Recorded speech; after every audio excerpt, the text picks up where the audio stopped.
տեսեք, ստեղծված իրավիճակում, երբ որ նման բացարձակ անարդար գործընթաց տեղի ունեցավ, ընտրությունների արդյունքները ամփոփելու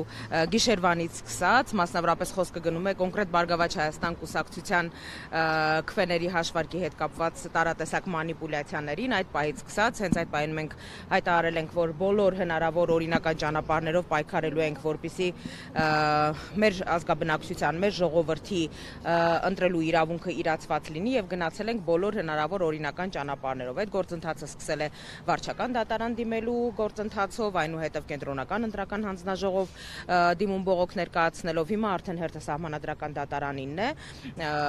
Մենք հակված ենք, մեր քաղաքական թիմը, պարոն Ծառուկյանի գլխավորությամբ, հակված է բոլոր հնարավոր օրինական միջոցներով պայքարելու արդարության վերականգնման համար։ Տարբեր առիթներով նշել եմ, հիմա եւս մեկ անգամ ուզում եմ վերահաստատեմ, որ խոսքը ամենևին Բարգավաճ Հայաստան կուսակցության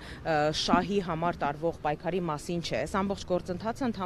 արդարության վերականգնման մասին է, որովհետև իշխանության ներկայացուցիչներ, տարբեր կալիբրի ներկայացուցիչներ, երբ որ հորջորջում են ժողովրդավարության մասին,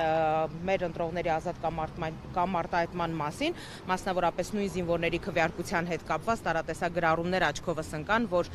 երբ որ մատնանշվել էին կոնկրետ այդ տեղամասերում խախտումների մասին, ընդ որում այդ գործընթացի սխալ կազմակերպման պատասխանատվությունը եւս իշխանությունների ուսերին է, որովհետև եթե կոնկրետ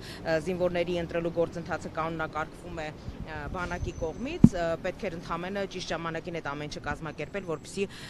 նաև նույն այդ զինվորների ընտրելու իրավունքը խաթարված չլիներ ու ինչպես նաև այդ տեղամասերում քվեարկած մեր մի քանի